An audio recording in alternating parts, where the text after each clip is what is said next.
Fall is a favorite season for the florist. So many wonderful materials, an abundance of autumn colors in an elevated urn, super fabulous. Let me show you how it's done. The vessel, a favorite urn, filled with fresh water, pre-mixed with flower food. No foam, no wire, just water and flower food. For the mechanics, I'll be creating an armature using the bittersweet, perfect for the season. Bittersweet is so wonderful. It was a wild weed, and now they're starting to cultivate it to be used commercially.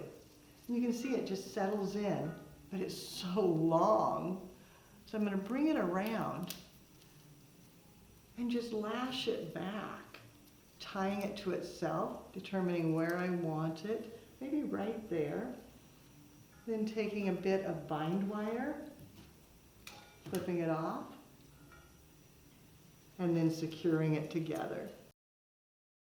Once you have the base set, you can go back and add additional pieces, just giving it a cut and feeding it into the armature that you've already established.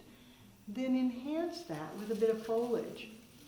Maybe some Italian ruscus, breaking it down a bit, letting it extend, feeding through.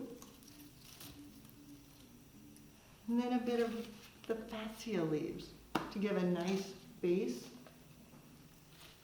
And then repeat with just a bit to make sure you have a solid foundation for your flowers. The Caramello rose, it's a new favorite of mine. It opens so big and full. Tucking some down low, creating a strong emphasis area for the arrangement. Feeding it right down into the weave. And then others, leaving them taller so that it pulls the eye upward.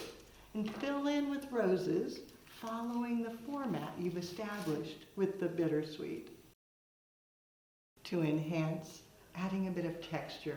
Some sorghum coming up through the center, adding a little bit of height and movement. And then enhancing the downward movement with a bit of amaranthus. I remove the leaves. They don't hold as well as the flower does. So just pulling it off and let it coming down through the front, finding the perfect hole to let it extend. The recipe, it's a classic dozen roses. Yes, there's 12 of the Caramello roses. The base was half a bunch of bittersweet that I wound into an armature. Then to support it, 2 stems of the Italian ruscus, 3 stems of the fatsia, 4 amaranthus, and 3 sorghum. And you can see it's far more than a dozen roses. The complex hues available in roses today are perfect for the autumn season. You'll find more creative inspiration on the website, flowerschool.com.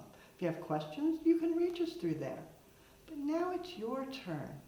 Find your most favorite autumn roses, gather some treasures to coordinate, and create. Take a picture, post it on social media, and hashtag Floral Design Institute.